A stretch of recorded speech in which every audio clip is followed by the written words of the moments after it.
Welcome to Satyam classes.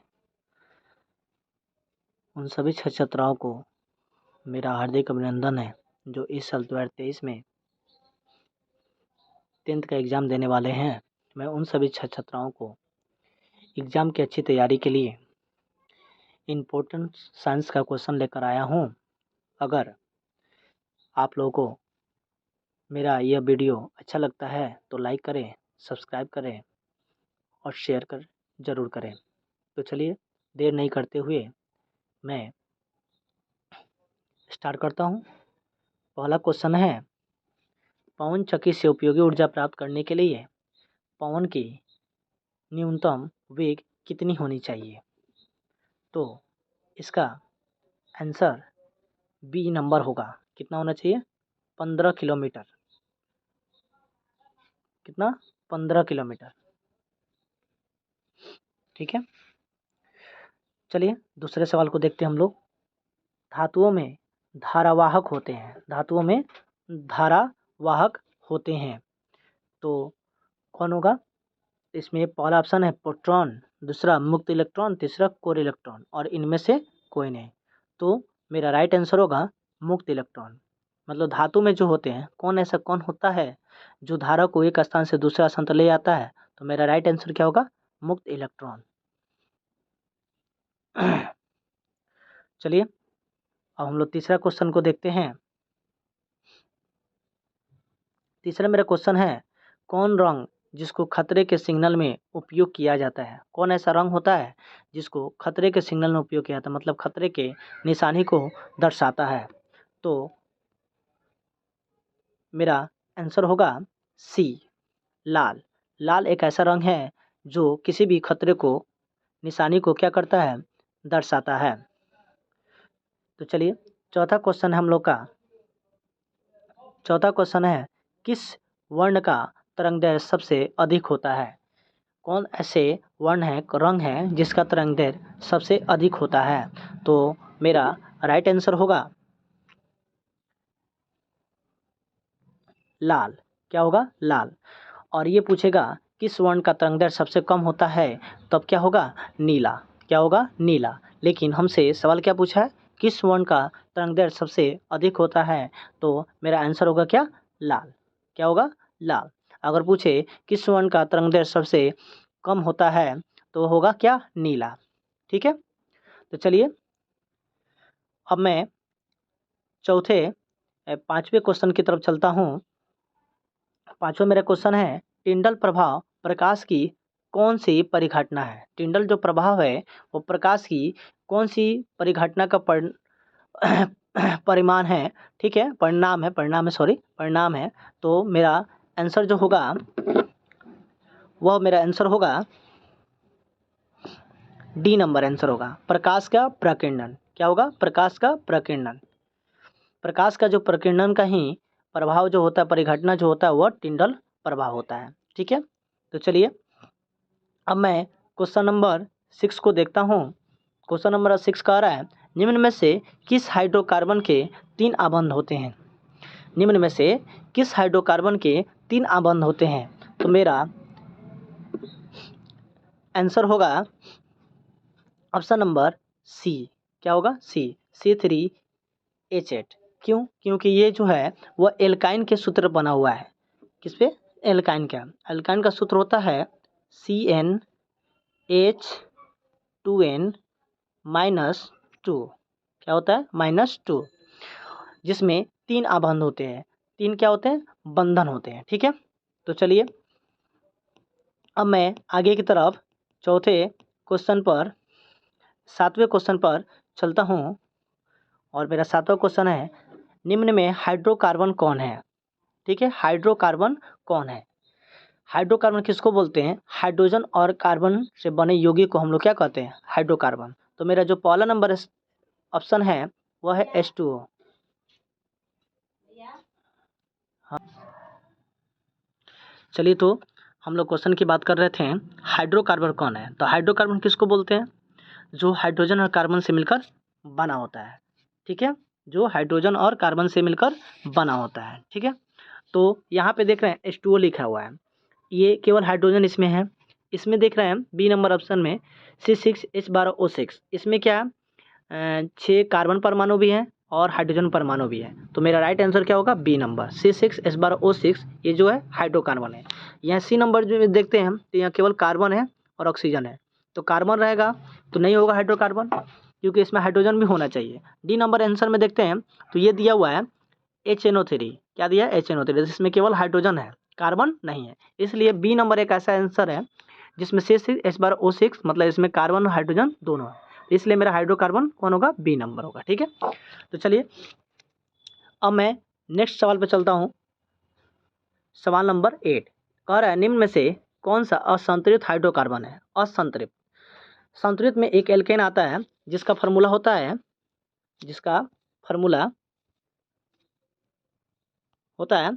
CnH2n+2, क्या होता है CnH2n+2, ठीक है, जिसमें मेथेन, एथेन, प्रोपेन, ब्यूटेन ये सब क्या है संतुलित हाइड्रोकार्बन है। ठीक है, और यहाँ पे कह रहा है कि असंतुलित हाइड्रोकार्बन कौन है, तो ये मेरा आंसर होगा C2H6। क्यों? क्योंकि ये एल्काइन है, तो एल्किन और एल्काइन ये क्या है असंतुलित हाइड्रोकार्बन होता है।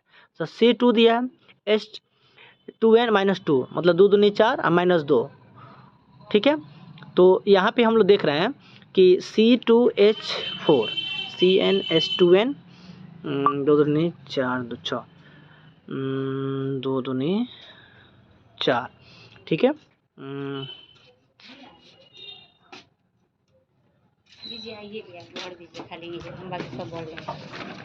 चलो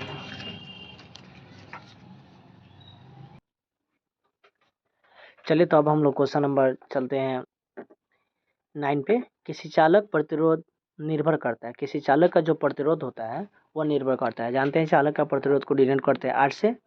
तो इसका जो राइट आंसर है वह हम लोग का होगा चालक की लंबाई पर भी, ठीक है, चालक के अनुप्रस्थ काट के क्षेत्रफल पर भी,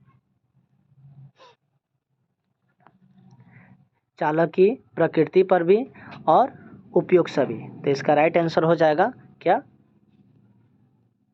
उपयुक्त सभी। ठीक है, चालक की लंबाई, चालक के अनुप्रस्थ काट के क्षेत्रफल, चालक की प्रकृति और डी नंबर क्या ऑप्शन दिए उपयुक्त सभी। तो ये तीनों पर चालक के प्रतिरोध क्या करता है निर्भर करता है। ठीक है, क्या करता है निर्भर करता है। तो चलते हैं 10 नंबर सवाल पे। 10 नंबर सवाल कह रहा है आमीटर को विद्युत परिपथ में कैसे जोड़ा जाता है। आमीटर को विद्युत परिपथ में कैसे जोड़ा जाता है, तो इसका राइट आंसर होगा श्रेणी क्रम में। क्या होगा श्रेणी क्रम में। ठीक है, तो चलिए नेक्स्ट चलते हैं। घरेलू वायरिंग में 3 प्रकार के तार होते हैं, विद्युन्मय, उदासीन और भूख संकर्पित। इन तारों के रंग कैसे होते हैं, मतलब विद्युन्मय जो तार होता है उसका रंग कैसा होता है, उदासीन का रंग कैसा होता है और भू संपर्कित का रंग कैसा होता है। तो इसका राइट आंसर होगा, इसका राइट जो आंसर है हम लोग का वह हो जाएगा लाल, काला और हरा। क्या होगा लाल, काला और क्या हरा। ये मतलब ऑप्शन नंबर सी जो है हम लोग का क्या हो जाएगा राइट आंसर हो जाएगा। ठीक है, तो चलिए नेक्स्ट सवाल को चलते हैं। लिखा है 12 नंबर का सवाल, चुंबक के भीतर चुंबकीय क्षेत्र रेखाओं की दिशा कैसी होती है। ठीक है, चुंबक के भीतर जो चुंबकीय क्षेत्र रेखाएं की दिशा जो होती है वह कैसी होती है। तो इसका राइट आंसर होगा दक्षिणी ध्रुव से उत्तरी ध्रुव। क्या होता है दक्षिणी ध्रुव से उत्तरी ध्रुव की ओर चुंबकीय क्षेत्र रेखाओं की क्या होती है दिशा होती है। तो चलिए नेक्स्ट क्वेश्चन पे चलते हैं। लिखा है जल विद्युत संयंत्र किस ऊर्जा को विद्युत ऊर्जा में रूपांतरित करता है। कह रहे हैं जल विद्युत जो संयंत्र होता है वह किस ऊर्जा को विद्युत ऊर्जा में रूपांतरित करता है। तो इसका राइट आंसर जो होगा वह होगा स्थितिक ऊर्जा। क्या होगा स्थितिक ऊर्जा। ठीक है, चलिए तो नेक्स्ट सवाल पे चलते हैं। 14 नंबर सवाल है नरौरा नाभिकीय विद्युत संयंत्र किस राज्य में स्थित है। नरौरा नाभिकीय विद्युत संयंत्र किस राज्य में स्थित है। तो मेरा राइट आंसर हो जाएगा उत्तर प्रदेश। किस राज्य में स्थित है उत्तर प्रदेश में। ठीक है, किसमें? उत्तर प्रदेश में। ठीक है, तो चलिए नेक्स्ट सवाल में चलते हैं। तो नेक्स्ट सवाल है हम लोग का, गोलीय दर्पण की वक्रता त्रिज्या 40 सेंटीमीटर हो तो उसकी फोकस दूरी होगी, क्या होगी? तो जानते हैं कि जो फोकस दूरी होती है, जो हम लोग का फोकस दूरी होता है, वह फोकस जो होता है वह फोकस बराबर होता है r/2। ठीक है, तो इसकी वक्रता त्रिज्या कितनी है? 40 है। तो जब यहाँ पे हम 40 रखेंगे तो फोकस दूरी क्या हो जाएगी? 40 का आधा। ठीक है, तो कितना हो जाएगा? 20। तो मेरा राइट आंसर क्या हो जाएगा? 20। ठीक है, तो चलिए नेक्स्ट सवाल पे हम लोग चलते हैं। अब मेरा नेक्स्ट सवाल है, आवर्धन का ऋणात्मक मान बताता है। अगर आवर्धन का मान अगर आपका ऋणात्मक आता है, मतलब माइनस में आता है, तो इससे आपका क्या मतलब होता है? ठीक है, तो इससे मतलब होता है वस्तु के सापेक्ष प्रतिबिंब जो होता है वह उल्टा होता है। अगर आवर्धन का मान ऋणात्मक आता है तो प्रतिबिंब कैसा होगा? उल्टा होगा। क्या होगा? उल्टा। ठीक है, तो चलिए नेक्स्ट सवाल पर चलते हैं हम लोग। नेक्स्ट मेरा सवाल है,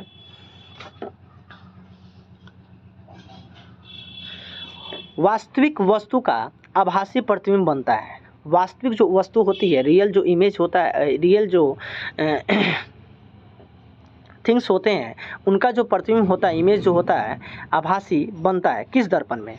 तो इसका राइट आंसर होगा समतल दर्पण में। क्या होगा? समतल दर्पण में। ठीक है, किस दर्पण में? समतल दर्पण में। तो चलिए नेक्स्ट सवाल पर चलते हैं हम लोग। नेक्स्ट सवाल है, पुतली के साइज को नियंत्रित करने वाला गहरा पेशीय डायफ्राम क्या कहलाता है? पुतली के जो साइज को नियंत्रित करता है उस वैसे पेशीय डायफ्राम का नाम क्या है? तो उसका नाम है परितारिका। क्या नाम है? परितारिका। तो राइट आंसर मेरा क्या हो जाएगा? ए नंबर। क्या होगा? परितारिका। ठीक है, तो चलिए नेक्स्ट सवाल पर चलते हैं हम लोग। नेक्स्ट सवाल है 19 नंबर, ऊर्जा के सभी रूप में अनंत स्रोत किसे माना जाता है? मतलब इस पृथ्वी पर ऊर्जा का अनंत स्रोत किसको माना जाता है? तो मेरा राइट आंसर होगा क्या? मेरा राइट आंसर हो जाएगा सी नंबर। क्या नंबर हो जाएगा? सी नंबर, सूर्य। क्या होगा? सूर्य। पृथ्वी पर ऊर्जा का अनंत जो स्रोत है वह मेरा क्या है? सूर्य है। ठीक है, सौर ऊर्जा। ठीक है, तो चलिए नेक्स्ट सवाल पर चलते हैं हम लोग। अगला सवाल है, नाभिकीय ऊर्जा प्राप्त करने हेतु क्या आवश्यक होता है? Silicon, uranium, chromium, aluminium. तो नाभिकीय ऊर्जा उत्पन्न करने के लिए हम लोग को जरूरी होता है यूरेनियम। ठीक है ना, यूरेनियम का उपयोग हम लोग नाभिकीय ऊर्जा को प्राप्त करने के लिए हम लोग करते हैं। ठीक है, तो चलिए नेक्स्ट सवाल पर चलते हैं हम लोग। अगला क्वेश्चन है 21 नंबर, प्रकाश तरंगे होती है। जो प्रकाश तरंगे होती है वह कैसी होती है? तो प्रकाश जो तरंगे होती है वह हमारा विद्युत चुम्बकीय तरंग होता है। ठीक है ना, प्रकाश तरंगे कैसी होती है? तो विद्युत चुम्बकीय तरंग होती है। ठीक है, तो चलिए नेक्स्ट सवाल पर हम लोग चलते हैं। अगला सवाल है, निम्नलिखित में से कौन सा बुझा हुआ चूना है? निम्नलिखित में से कौन सा बुझा हुआ चूना है? ठीक है, क्या कह रहा है? निम्नलिखित में से कौन सा बुझा हुआ चूना है? CaO है कि CaOH का होल ट्वाइस है कि CaCO3 है कि आपको Ca है? ठीक है, क्या है? Ca है। तो मेरा राइट आंसर होगा बुझा हुआ चूना। ठीक है, तो मेरा राइट आंसर होगा बी नंबर। क्या होगा? बी नंबर, CaOH का होल ट्वाइस। ठीक है, तो ये इसको हम लोग चूना जल भी बोलते हैं या भाखड़ा चूना भी बोलते हैं। क्या बोलते हैं?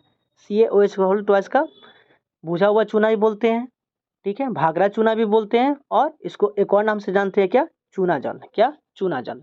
तो जब भी आपको चूना जल पूछे, बुझा हुआ चूना कहे या भाखड़ा चूना कहे, तो इसका फॉर्मूला होगा CaOH का होल ट्वाइस। ठीक है, चलिए नेक्स्ट सवाल पे हम लोग चलते हैं। नेक्स्ट सवाल है मेरा, चीनी का रासायनिक सूत्र क्या होता है? चीनी का रासायनिक सूत्र क्या होता है? तो चीनी का रासायनिक सूत्र होता है सी नंबर, C12H22O11। ठीक है, चीनी का रासायनिक सूत्र क्या होता है? C12H22O11, option number C. ठीक है, चलिए नेक्स्ट सवाल पर हम लोग चलते हैं। मेरा अगला सवाल है, विद्युत फ्यूज काम करता है। जो विद्युत फ्यूज होता है वह विद्युत धारा के किस प्रभाव का काम करता है? तो विद्युत जो फ्यूज होता है वह विद्युत धारा के उष्मीय प्रभाव पर कार्य करता है। क्या?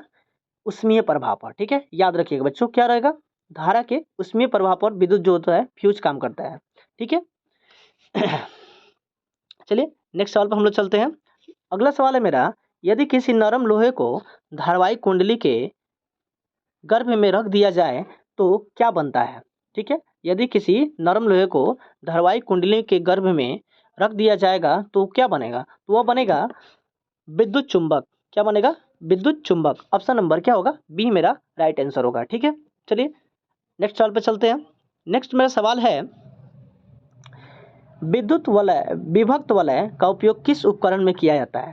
ठीक है, क्या कह रहा है, विभक्त वलय का उपयोग किस उपकरण में किया जाता है, तो उसका उपयोग हम लोग करते हैं विद्युत मोटर में। किसमें, विद्युत मोटर में। तो ऑप्शन नंबर मेरा क्या हो जाएगा, ऑप्शन नंबर हो जाएगा ए। क्या हो जाएगा, ए। विभक्त वलय का उपयोग हम लोग विद्युत मोटर में करते हैं। चलिए अगला सवाल है 27 नंबर, विद्युत ऊर्जा का व्यापारिक मात्रक क्या है। ठीक है, विद्युत ऊर्जा का व्यापारिक मात्रक क्या है, तो विद्युत ऊर्जा का व्यापारिक जो मात्रक होता है वह होता है यूनिट। क्या होता है, यूनिट। और एक यूनिट बराबर जो होता है, एक यूनिट बराबर होता है 1 किलोवाट घंटा। क्या होता है, 1 किलोवाट घंटा। 1 किलोवाट घंटा को हम लोग क्या कहते हैं, एक यूनिट कहते हैं। ठीक है, तो चलिए अगला मेरा जो 28 नंबर सवाल है वह है, अतिभारण के समय विद्युत परिपथ में विद्युत धारा का मान क्या हो जाता है, बहुत कम हो जाता है, परिवर्तित नहीं होता है, बहुत अधिक बढ़ जाता है, या इनमें से कोई नहीं। तो मेरा आंसर होगा सी नंबर, बहुत अधिक बढ़ जाता है। जब भी अतिपारण होता है, ओवरलोडिंग, आप लोग नाम सुनिएगा, जब विद्युत परिपथ से आवश्यकता से अधिक विद्युत धारा प्रवाहित होने लगता है तो उसी को हम लोग क्या कहते हैं, अतिभारण। तो अतिभारण के समय विद्युत परिपथ में विद्युत धारा का मान क्या होगा, बहुत क्या हो जाएगा, अधिक हो जाएगा। क्या हो जाएगा, बहुत अधिक हो जाएगा। तो मेरा ऑप्शन नंबर क्या होगा, सी। ठीक है, तो चलिए नेक्स्ट सवाल पर हम लोग चलते हैं। मेरा नेक्स्ट सवाल है, सौर कुकर के लिए कौन सा दर्पण सर्वाधिक उपयुक्त होता है। मतलब सौर जो कुकर होता है जो सूर्य की ऊर्जा से चलता है, उसमें किस दर्पण का उपयोग करते हैं, तो उस दर्पण का नाम है अवतल दर्पण। सौर कुकर में हम लोग किस दर्पण का उपयोग करते हैं, अवतल दर्पण। ठीक है, अवतल दर्पण का उपयोग करते हैं। ठीक है, तो समझ गए बच्चों। चलिए आगे चलते हैं नेक्स्ट सवाल में। मेरा नेक्स्ट सवाल है, एक म्यू एम्पियर कितना होता है। एक म्यू एम्पियर जो होता है वह कितना के बराबर होता है, 10 के पावर -5 एम्पियर, 10 की पावर -4 एम्पियर, 10 की पावर -3 एम्पियर और 10 की पावर -6 एम्पियर। ठीक है, तो इसका आंसर जो होगा वह हो जाएगा 10 के पावर -6 एम्पियर। क्या होगा, 10 के पावर -6 एम्पियर। तो ऑप्शन नंबर क्या हो जाएगा, डी। क्या हो जाएगा, डी। ठीक है, चलिए तो आगे सवाल पर चलते हैं बच्चों। आगे मेरा सवाल है, पानी से भरी बाल्टी की गहराई कम मालूम पड़ने का क्या कारण है।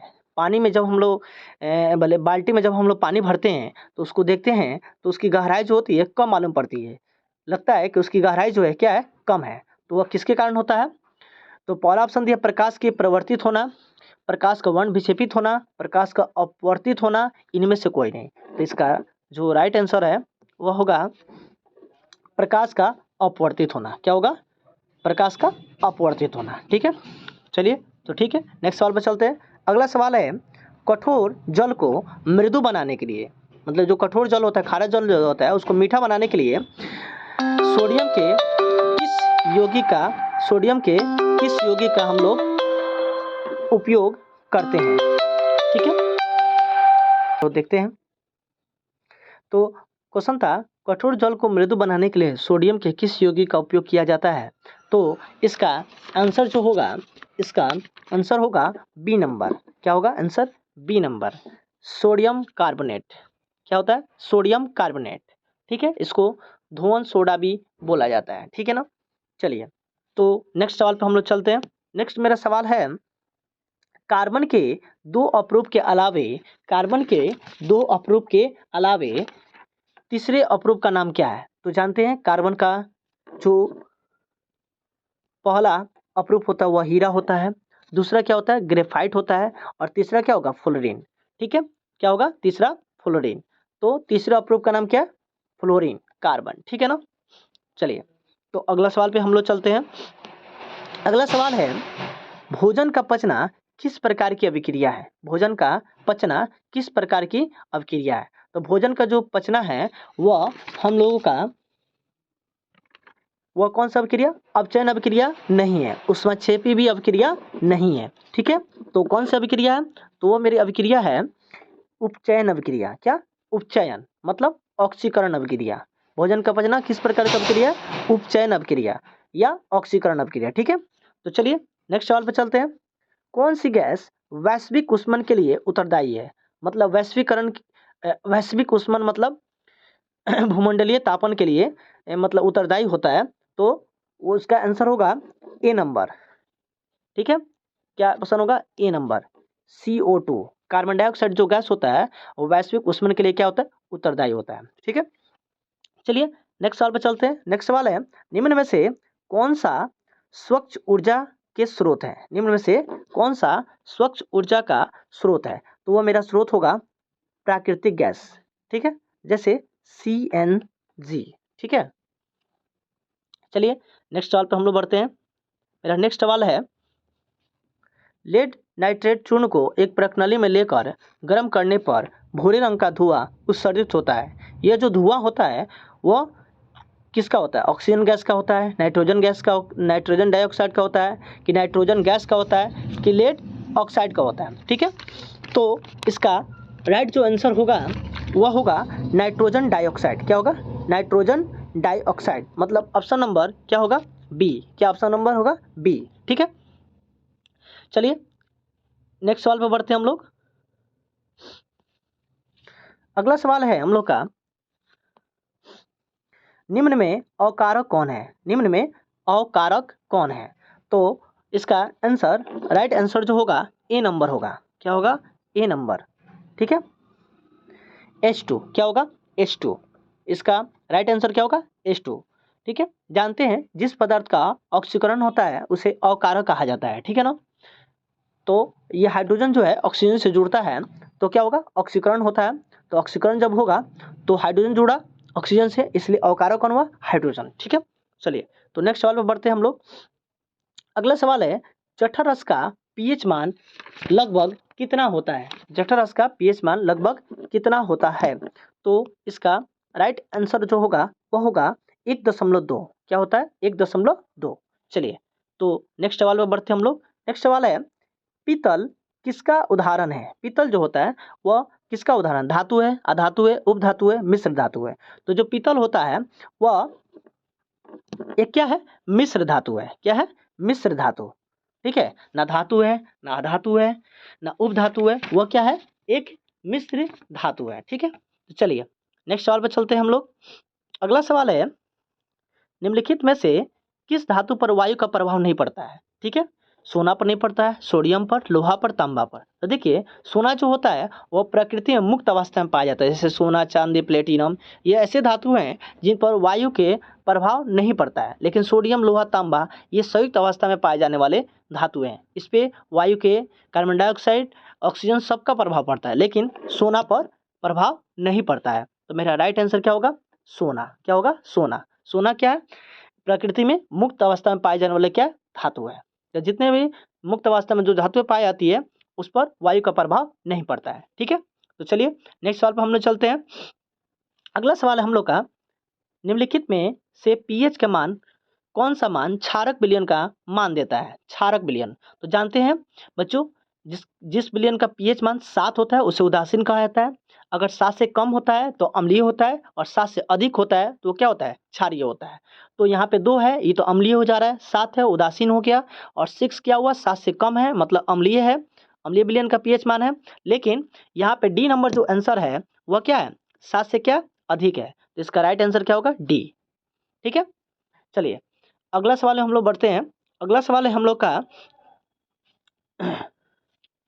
अगला सवाल है, वर्ग एक के तत्व कहलाते हैं। वर्ग एक के तत्व जो होते हैं वह क्या कहलाते हैं? ठीक है, आवर्त सारणी में वर्ग एक के तत्वों को हम लोग क्या कहते हैं? तो वर्ग एक के तत्वों को हम लोग कहते हैं क्षार धातुएं। क्या कहते हैं? क्षार धातुएं। क्या कहते हैं? क्षार धातुएं। तो ऑप्शन नंबर मेरा कौन सा हो जाएगा? बी नंबर, क्या होगा बी नंबर। ठीक है, तो चलिए नेक्स्ट सवाल पर हम लोग आगे बढ़ते हैं। ठीक है, अगला क्वेश्चन है अधातु के ऑक्साइड जल में घुलकर बनाता है। अधातु के जो ऑक्साइड होते हैं वे जल में घुलकर क्या बनाते हैं। ठीक है, तो अधातु के जो ऑक्साइड होते हैं वे जल में जब घुलते हैं तो अम्ल का निर्माण करते हैं। किसका? अम्ल का निर्माण करते हैं। किसका निर्माण करते हैं? अम्ल का निर्माण करते हैं। ठीक है, तो चलिए नेक्स्ट सवाल पर बढ़ते हैं। बॉक्साइड निम्नलिखित में से किस धातु का अयस्क है? बॉक्साइड जो होता है निम्नलिखित में से किस धातु का अयस्क होता है? तो आप लोग बच्चों जानते हैं ऑक्साइड जो होता है वह एल्युमिनियम धातु का क्या होता है? अयस्क होता है। किसका? एल्युमिनियम धातु का। ठीक है, तो चलिए नेक्स्ट सवाल की ओर बढ़ते हैं। अगला सवाल है एथेनॉल सोडियम से अभिक्रिया कर, एथेनॉल जो है वह क्या एक अम्ल है जो सोडियम क्या एक धातु से अभिक्रिया कर कौन सा गैस बनाता है? तो आप जानते हैं कोई भी जो अम्ल होता है वह धातु से अभिक्रिया कर कौन सी गैस देता है? तो हाइड्रोजन गैस मुक्त करता है। कौन सी गैस? हाइड्रोजन गैस, मतलब H2 गैस। ठीक है, तो चलिए नेक्स्ट सवाल पर आगे बढ़ते हैं। अगला सवाल है सोडियम जिंकेट का रासायनिक सूत्र क्या होता है? सोडियम जिंकेट का रासायनिक सूत्र क्या होता है? सोडियम जिंकेट का रासायनिक सूत्र क्या होता है? ठीक है, तो सोडियम जिंकेट का रासायनिक सूत्र जो होता है वह मेरा डी नंबर है, Na2ZnO2। ठीक है ना, Na2ZnO2 ये सोडियम जिंकेट का क्या सूत्र है। ठीक है, चलिए अगला सवाल हम लोग देखते हैं। तो अगला सवाल है अक्रिय तत्व कौन है? अक्रिय मतलब उत्कृष्ट गैस। ठीक है ना, जिसमें helium, neon, krypton, xenon, radon, ठीक है, ये सब आते हैं गैस। तो यहाँ पे अक्रिय तत्व जो है वो हमारा आंसर नंबर क्या होगा? बी होगा। क्या होगा? बी। हीलियम जो है एक अक्रिय तत्व, कार्बन जो है एक सक्रिय तत्व, ये अभिक्रिया करता है। ठीक है यूज है सोना भी और H2 हाइड्रोजन गैस में, लेकिन अक्रिय तत्व कौन है? ठीक है जो किस तत्व से अभिक्रिया नहीं करता है तो वह है हीलियम। ठीक है, चलिए नेक्स्ट सवाल पर आगे बढ़ते हैं। अगला सवाल हम लोग का है सिरका में कौन सा अम्ल पाया जाता है? क्या होता है? सिरका में कौन सा अम्ल पाया जाता है? गंधक अम्ल पाया जाता है कि हाइड्रोक्लोरिक अम्ल पाया जाता है कि एसिटिक अम्ल पाया जाता है कि फॉर्मिक अम्ल? तो सिरका में एसिटिक अम्ल पाया जाता है जिसका सूत्र होता है CH3COOH। क्या होता है? CH3COOH। ठीक है, एसिटिक अम्ल का सूत्र होता है। ठीक है, तो चलिए नेक्स्ट सवाल पर हम लोग आगे बढ़ते हैं। अगला सवाल है हम लोग का CNG का पूरा नाम क्या है? तो CNG का पूरा नाम होता है कंप्रेस्ड नेचुरल गैस। CNG का पूरा नाम क्या होता है? Compressed natural gas. अगर हिंदी में बात करें तो ये होता है संपीड़ित प्राकृतिक गैस। क्या होता है? संपीड़ित प्राकृतिक गैस। ठीक है बच्चों, समझ में आ गया? तो चलिए आगे नेक्स्ट बढ़ते हैं हम लोग। अगला सवाल हम लोग का निम्नलिखित में कौन स्वसंयोजी यौगिक है? ठीक है, निम्नलिखित में कौन स्वसंयोजिक यौगिक है? तो स्वसंयोजी यौगिक किसको बोलते हैं? तो वैसे रासायनिक यौगिक जो अपने दोनों परमाणुओं के बीच इलेक्ट्रॉनों का साझा करके बनाते हैं। ठीक है, तो हमारा क्या होगा? राइट आंसर ए नंबर होगा। क्या होगा? ए। CH4 मेथेन जो है एक स्वसंयोगिक है। NaCl जो है ये एक आयनिक यौगिक है। ठीक है ना, CaCl2 भी आयनिक यौगिक है, Na2 भी क्या एक आयनिक यौगिक है, लेकिन CH4 ये क्या है? दो परमाणुओं के बीच इलेक्ट्रॉनों का साझेदारी हुआ है तब ये जाके यौगिक बना है, इसलिए ये स्वसंयोगिक है। ठीक है, नेक्स्ट सवाल है 52 नंबर मानव में बुद्धि एवं चतुराई का केंद्र है। मानव में बुद्धि और चतुराई का केंद्र किसको बोलते हैं? सेरिब्रम को कि सेरिबेलम को कि स्पाइनल कॉर्ड को कि हाइपोथैलेमस को? तो मेरा राइट जो आंसर होगा वो मेरा होगा इसका राइट आंसर होगा पहला नंबर में दिया सेरिब्रम, दूसरा में है सेरिबेलम, तीसरा स्पाइनल कॉर्ड और चौथा हाइपोथैलेमस। ठीक है, तो इसका राइट आंसर होगा सेरिब्रम। क्या होगा? सेरिब्रम। मानव में बुद्धि और चतुराई का केंद्र क्या होता है? सेरिब्रम।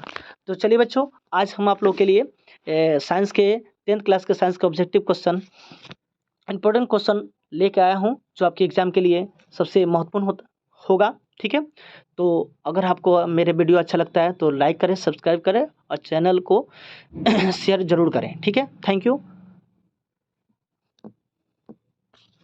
तो चलिए फिर हम मिलेंगे नेक्स्ट क्लास में। ठीक है, तब तक लिए